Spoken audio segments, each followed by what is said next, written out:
Pensa numa superpotência, no auge da glória, cheia de riquezas, que parece simplesmente invencível. Agora imagine uma profecia que decreta a aniquilação total dessa potência.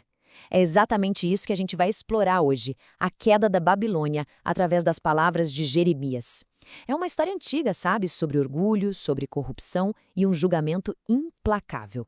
Olha, a profecia já começa com tudo. A primeira frase já é praticamente uma declaração de guerra divina. E esse vento destruidor, isso não é uma tempestade qualquer, não. É uma força de aniquilação total, mirando direto no coração do maior império daquela época. Para a gente ter uma ideia do tamanho dessa tempestade, primeiro a gente precisa visualizar o que é que estava prestes a ser destruído. É que Babilônia não era só uma cidade. Era tipo o centro do universo conhecido. Localizada ali, nas margens férteis do rio Eufrates, era um gigante do comércio, do poder militar, rica de tesouros, como diz o texto, e é justamente essa imagem de opulência toda que faz a sentença da profecia ser tão chocante. É chegado o teu fim. Simples assim.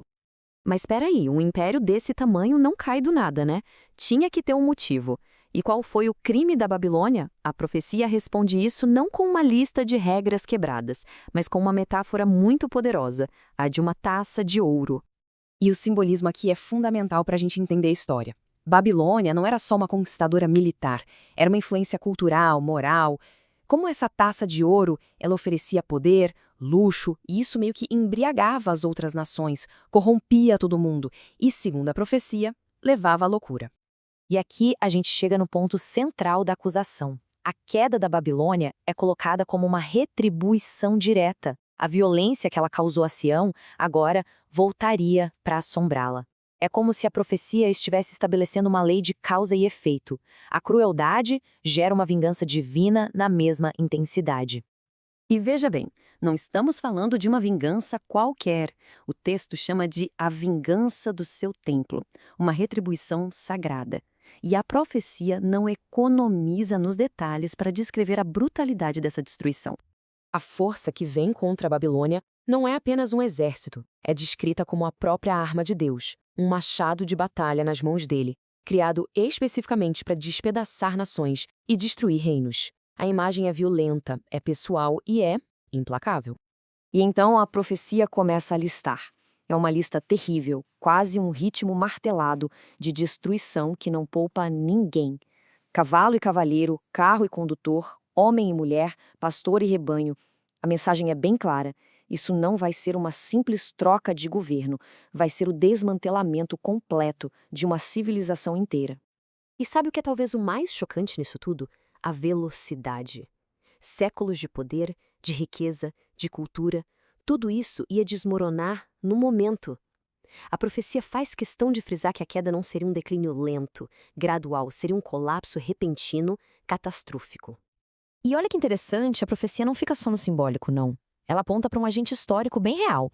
Os reis da Média, que na época era uma potência em ascensão no cenário mundial, são nomeados como instrumento aqui na Terra para cumprir essa vontade divina. Em meio a toda essa destruição que está para acontecer, a profecia muda o foco. Ela se volta para os cativos de Israel, mas não com uma ameaça, e sim com um aviso urgente. A ordem é direta, inequívoca, fuge. É um chamado para autopreservação, claro, mas também para uma separação moral. É como se dissesse, não afundem junto com a maldade dessa cidade. O tempo para escapar do julgamento está acabando. Tá, mas e depois da fuga? O que sobraria da Grande Babilônia? Bem, a profecia pinta um quadro de desolação total e permanente. Aquela metrópole cheia de vida se tornaria um deserto silencioso, habitado só por animais selvagens. Um monumento eterno ao seu próprio colapso. E quando a gente acha que a profecia terminou, ela culmina num ato físico. Um ritual simbólico feito para selar o destino da Babilônia de uma vez por todas. O profeta Jeremias dá instruções bem específicas para um oficial chamado Seraías. Ele deveria ir até o coração do império, ler em voz alta as palavras da condenação e, em seguida, fazer esse ritual poderoso em 4 partes. Ao jogar o rolo amarrado na pedra dentro do rio, Seraías deveria declarar estas palavras. O ato físico de afundar o rolo se torna uma encenação do destino da própria Babilônia. Ela ia afundar para nunca mais se levantar. É um final quase cinematográfico para uma profecia tão devastadora. E é assim, com aquele rolo de papiro afundando nas águas do Eufrates, que a profecia de Jeremias termina. E ela deixa no ar uma pergunta, né? Uma pergunta que continua assombrando impérios desde então. A história da Babilônia fica como um alerta muito poderoso sobre como o poder pode ser frágil e sobre o preço da arrogância.